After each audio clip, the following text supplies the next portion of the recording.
What's happening, people? It's been a very good day. Very productive. It's a rest day for me today. Had a new sign up. Had somebody else saying that they want to sign up further down the line.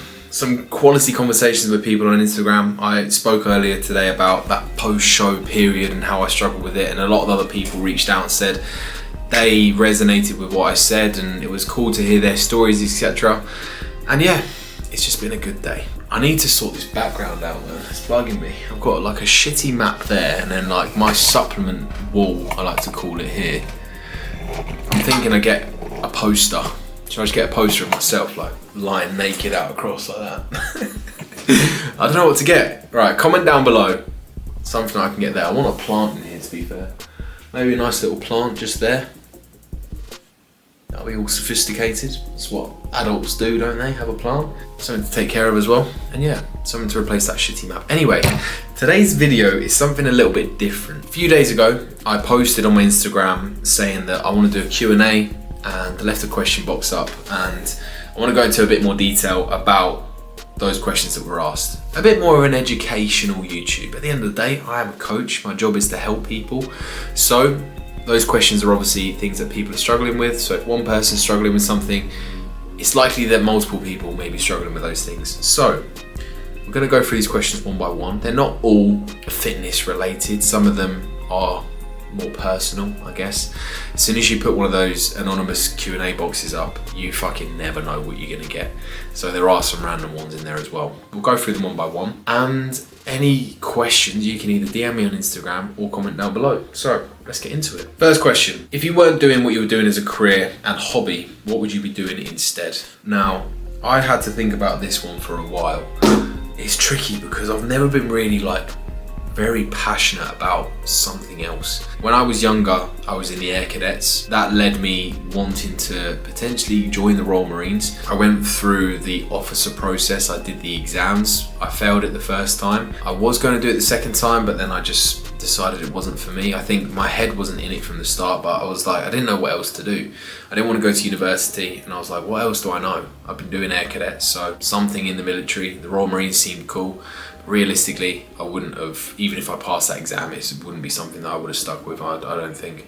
So I'm happy I kind of failed that exam. To be honest, I'd probably go into the family business. I did work with my dad for a while. My parents own a company selling luxury leather products like briefcases, handbags, purses, that kind of thing. They've got a shop in London and a shop in Cambridge. It's called Sage Brown. Little shameless plug there. If you want to look it up, let me know you're going to buy something, I'll hook you up with a little discount code. I worked with my dad for, I think it was about a month or two when I was very young. Although it was okay, it's in London firstly, so you spend fucking half of your life commuting, and then trying to go to the gym before or after that, it's a fucking nightmare. So I feel for people that have to do that. But yeah, we also clashed quite a bit, and obviously it would be different if I was to do it now because I'm a lot older, a lot more mature, but back then it just didn't light that fire inside of me. Although yes, that is a way that I could make a lot of money taking that business over. It wasn't something that I was very passionate about. But if I wasn't doing coaching or have a great passion for training, then probably would do that. Next question: is it possible to build muscle and burn fat at the same time? Short answer, yes. However, only for certain groups of individuals. Now I'll go through these. So firstly, people that are relatively new to the gym or just getting started into the gym, people that are on steroids, people that have had a long break from the gym and getting back into it, and a lot of people would call it there. However, I think there is one more group, and I would say people that have been training for a while and consistently, but not training very well, and then they're introduced to potentially a new training style with higher intensity. They could potentially burn fat and build muscle at the same time, because all of a sudden, bang, somebody's introduced into a novel stimulus, something they haven't experienced before. They're pushed to levels they didn't think they could be pushed to, and all of a sudden, if you're in a fat loss phase whilst doing this new level of or new style of training, you could 100% build muscle and burn fat at the same time. And I've been through that process with multiple clients in the past, so I know it works. However, in saying that, in my opinion, it's better to concentrate on either one or the other. If you're kind of trying to both burn fat and build muscle at the same time, you're never really going to excel at one or the other. So ask yourself, Are you happy with gaining fat from where you are right now? If the answer is no, do a diet first, pull off the body fat, and then reverse out and build your calories up over a long period of time with the goal to be in a calorie surplus, to be gaining muscle. If you're already quite lean, then just go straight into a calorie surplus and start building muscle tissue. So as long as you are in a calorie surplus and training your fucking ass off in the gym, plus then managing all the other variables outside of the gym, you're gonna fucking grow. Who knew it? Next question. Where should I start when it comes to building a diet plan? I think the best way to do this is firstly, suss out how many calories you're consuming day to day right now. So download MyFitnessPal or another calorie tracker that you may already be using. Track your calories, everything that goes in your gob, that's food and drink, for about a week. Work out how many calories on average you are consuming day to day. After that week period, take the calorie amount from each day, add it up, divide it by 7, that will obviously give you the average. Then paired with whatever your body weight is doing, will give you a good understanding of whether you're at a calorie maintenance, calorie surplus, or a calorie deficit. From there, you can then structure your diet plan based on your goal. So if you want to build muscle, you need to ideally be in a calorie surplus. So based on that information gathered from the first week, you either need to increase your calories more, keep them the same, or decrease them more. And then it's just a case of figuring out how many meals have you got in a day, what time are you training, what time are you waking up, what time are you going to bed, and then working out what foods you want to include in each meal. So let's take an example. Somebody that trains at 6 p.m, has a 9 to 5, and wants to eat 4 meals a day, around 3,000 calories to gain size. They may wake up, have their first meal at around 8 a.m, relatively large meal, obviously going to be high in protein. Then they might have their lunch at about 1 p.m, again, high in protein, high in carbohydrates, moderate in fat. And then a pre-workout meal, again, moderate protein, high carb, because that is going to be the meal that is going to fuel your workout, the main meal that is going to fuel your workout, and moderate fat. And then post-workout, you want low fats because you want to be able to uptake those carbohydrates very quickly, and fats are obviously going to slow the digestion of those carbs. So try to keep fats lower in that meal, and then moderate protein. Yeah, just pick foods that you enjoy basically. And then, you know, once you've got a good little system on MyFitnessPal, you don't need to continue tracking it, and then you can maybe make a note of it on a spreadsheet or whatever it is, and then just stick to that diet day in, day out. And then you could potentially have one for a training day, one for a rest day, just so you got a little bit of variation there. And you can have higher food on your training day, lower food on your rest day, because you're not training, you don't need as many calories, and that allows you to push your calories up more on your training days where you need the calories for the workout and to aid recovery after the workout. That was a very long-winded answer, but hopefully that covers it. Next question. Do you recommend using a sleep tracker like an Oura Ring? Personally, I've never used an Oura Ring. I have literally just started using a sleep app actually. I'll tell you what it's called. Sleep Cycle. So I've started the 7-day free trial, so I'm gonna give that a try. And it was quite interesting because I tried to get at least 8 hours of sleep. Last night I was in bed for 8.5 hours, but only actually slept for 7.5 hours. So I'm interested to see how my sleep can improve now I've got a little bit more data. Also lets you record your snoring, so although it was barely any, there were still periods where I was snoring, so it'd be interesting to see if I actually do snore. But yeah, when it comes to sleep trackers, I've heard great things about Oura Rings, Whoop bands. I'm sure it's good, but it pisses me off because you got to pay monthly for it. So you imagine you had a Whoop band for 5 years and you're having to pay £30 a month when you could just buy an Oura Ring. It's like 300-400 quid, however much it is, and that's just one upfront cost, and you've got it for however many years. Personally, I'd buy an Oura Ring if I was going to get anything. And they're really good at tracking sleep, your recovery through HRV, your readiness score, which I think is related to HRV. So yeah, it's a great little investment if you've got the finance available. Bottom line is, sleep is very important. So if you can do anything to improve it, do it. Next question. What's the best moment that's happened to you in your coaching career?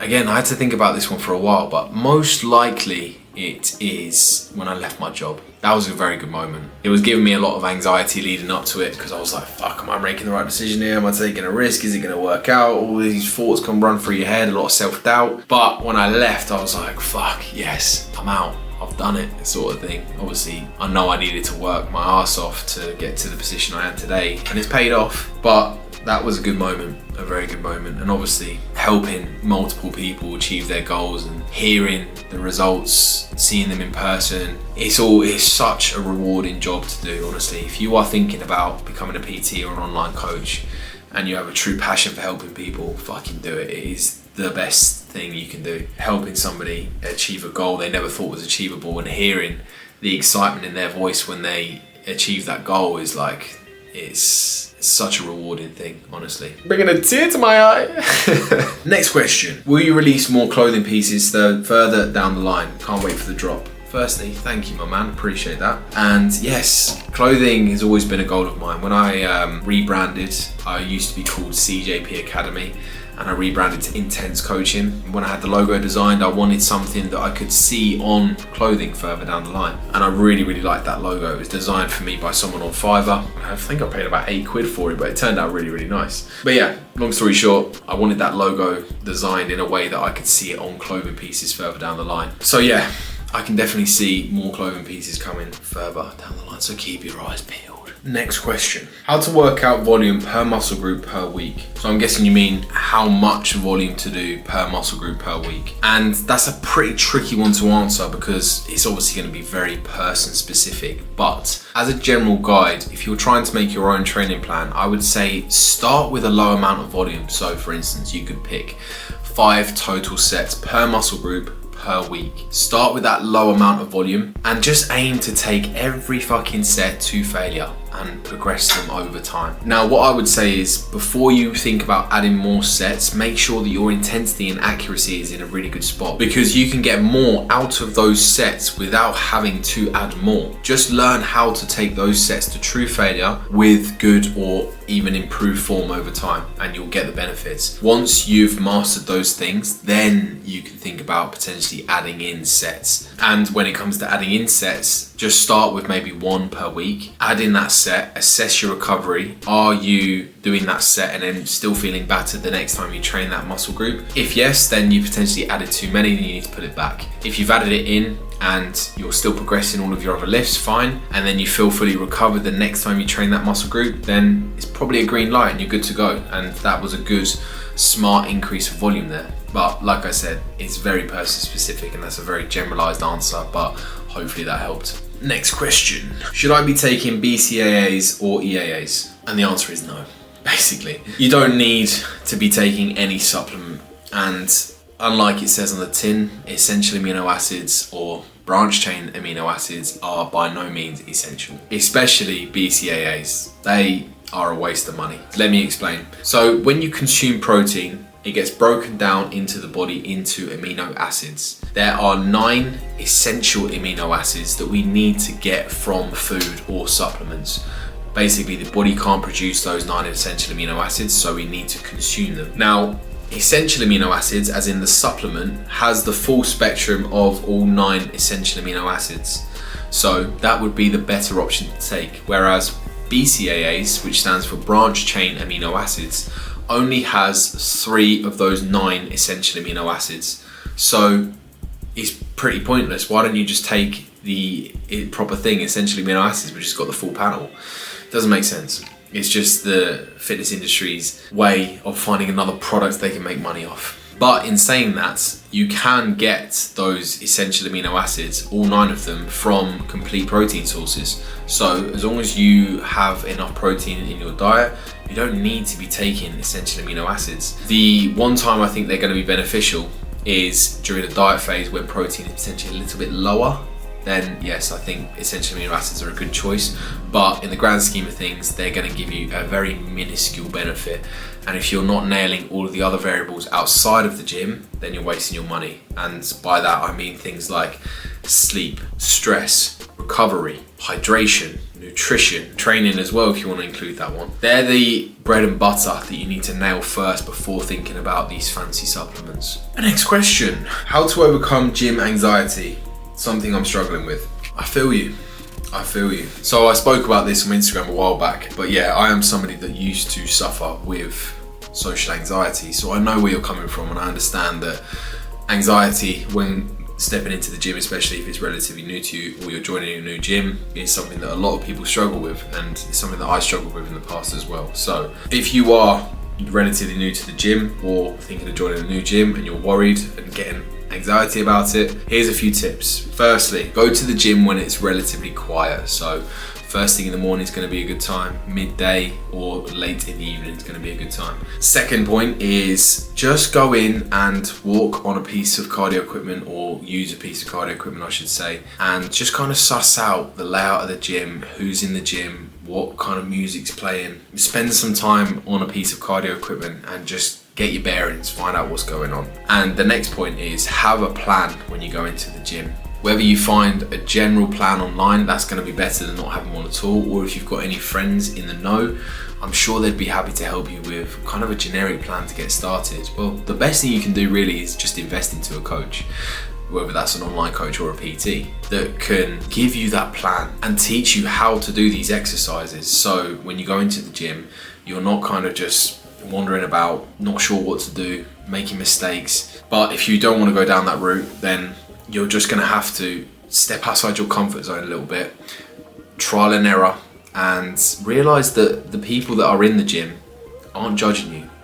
They were all in the same position as you at some point in their lives. And 99% of the people in the gym are actually really friendly. A lot of people get intimidated by the big bodybuilder gym blokes, and they think that, you know, the guy that's tatted head to toe and wears a stringer vest and is jacked to the gills is going to rip their head off as soon as they look in their direction. But that is just not the case. You know, these people often are the nicest people you'll ever meet. Obviously you get those dickheads every now and again, but you can probably spot them from a mile away, and you just simply avoid those people. But if you actually get to know these people, they're often going to help you as well. Just make sure you're getting your information from the right sources, and you always double check what they're saying, because often the gym bros in the gym don't actually know what they're talking about.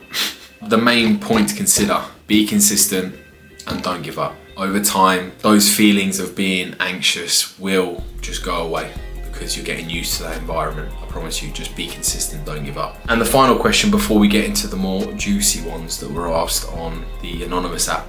I've got one glute bigger than the other. Any advice? I actually had a client last year that had this problem as well. She had one glute muscle that was bigger than the other. If this is the case with you, that smaller side is most likely going to be the weaker side as well. So what you're going to need to do is focus on unilateral movements for your glutes.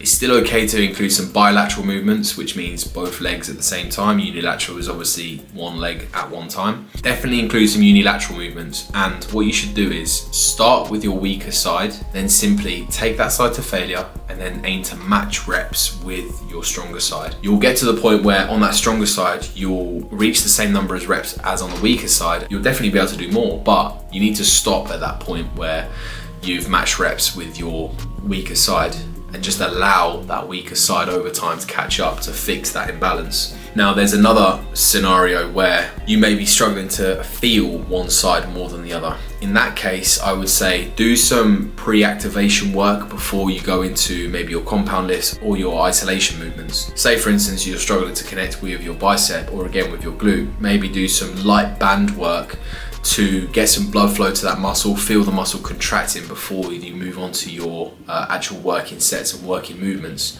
That's going to be a great way to get the muscles firing, get connected to the muscle, and then you're more likely to feel it during your working sets. Okay, now moving on to the anonymous questions, and they always seem to be about my dating life, which is pretty fucking dry at the moment. I'll be honest with you guys, since the start of the year, and obviously I've been dieting, I've not had an interest in that at all. I've just been so focused on that diet, cracking on. I've not been on any dating apps or anything, or entertaining that kind of thing. I don't know why I'm going into so much detail here, but yeah, it's not been on the radar. But now, who knows, maybe. Joking, maybe I'm not. Anyway, first question is, do you have any exes? It's a bit of a sticky one. Yes, I have one ex. That's it, that's all you need to know. That's your question. I have one ex. Yeah. Next question. What is your dream car? Ooh, I did have to think about this one. It would either be some sort of an Aston Martin. I'm not a big car person, but if I had to pick one, it would probably be a nice Aston Martin. I just really like them. They're really classy, obviously quick. Yeah, just high-end luxury, nice. Or a Bentley. A Bentley would be very nice as well. One of those. And a final question, another dating one. Are you dating anybody at the moment? And the answer to that is no. I'm not dating anybody. But if you want to slide in the DMs and see if you got a chance, then be my guest. That was cringy. Right, we're gonna leave it there, people. Hopefully you took some value from today's Q&A. If you like this style of a video, then drop a like. Subscribe if you haven't already. Turn on the bell notification to get notified when I post, which is still once a week. I've been pretty happy with myself. You know, I've posted every damn week this year. Pat on the back for me. So yeah, like, subscribe, bell notification, all that good stuff. And I will catch you in the next one. See ya.